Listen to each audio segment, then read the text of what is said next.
Hi, ജാനകിയുടെയും അഭിയുടെയും promo റിവ്യൂയിലേക്ക് എല്ലാ കൂട്ടുകാർക്കും സ്വാഗതം. അങ്ങനെ പ്രൊമോയിൽ ആദ്യം കാണിക്കുന്നത് ജാനകിയും അഭിയും പൊന്നുമോളും കൂടി പ്രഭാവതിയെ കാണാൻ വരുന്നുണ്ട്.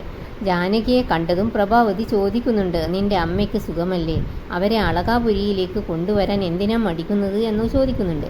അന്നേരം ജാനകി അഭിയോട് പറയുന്നുണ്ട്, അമ്മയെ കണ്ടെത്തിയ കാര്യം ഞാൻ ഈ അമ്മയോട് പറഞ്ഞിരുന്നു. എന്നിട്ട് ജാനകി പ്രഭാവതിയോട് പറയുന്നുണ്ട്, ഓർമ്മകളൊക്കെ നഷ്ടപ്പെട്ട നിലയിലാണ് അമ്മ, ആരോടും അധികം സംസാരിക്കില്ല. അന്നേരം പൊന്നു പറയുന്നുണ്ട്, അച്ചമ്മയ്ക്ക് അമ്മമ്മയുടെ ഫോട്ടോ കാണിച്ചു കൊടുക്കൂ അമ്മേ. എന്നിട്ട് ജാനകി അമ്മയുടെ ഫോട്ടോ കാണിച്ചു കൊടുക്കുന്നുണ്ട്. ഫോട്ടോ കണ്ടതും പ്രഭാവതി ഒന്ന് ഞെട്ടുന്നുണ്ട്. കാരണം അന്ന് പ്രഭാവതിയുടെ പിറകെ വന്നിരുന്ന ആ സ്ത്രീ ജാനകിയുടെ അമ്മയായിരുന്നല്ലോ. പിന്നെ കാണിക്കുന്നത് അജയുടെ നേർക്ക് അപർണ ഒരു കവർ കൊടുക്കുന്നുണ്ട്. അത് വാങ്ങിക്കൊണ്ട് അജയ് പറയുന്നുണ്ട്, ഞാൻ വക്കാലത്ത് ഏറ്റെടുക്കുന്നു. അത് കേട്ട് അപർണയ്ക്ക് സന്തോഷമാകുന്നുണ്ട്. മകൾക്ക് വേണ്ടി ഉണ്ണിത്താൻ വക്കീൽ തമ്പിയുടെ കേസ് എടുക്കാത്തത് കൊണ്ട് അപർണ തമ്പിക്ക് വേണ്ടി അജയെയാണ് കേസ് ഏൽപ്പിക്കുന്നത്. ഇനി കാണേണ്ടത് തന്നെയാണ്. ഓപ്പോസിറ്റ് നിൽക്കുന്നത് ഭാര്യയും ഭർത്താവും തന്നെയാണ്. ഈ റിവ്യൂ ഇഷ്ടപ്പെടുകയാണെങ്കിൽ സബ്സ്ക്രൈബ്, ലൈക്ക് ചെയ്ത് ഒന്ന് സപ്പോർട്ട് ചെയ്യണേ.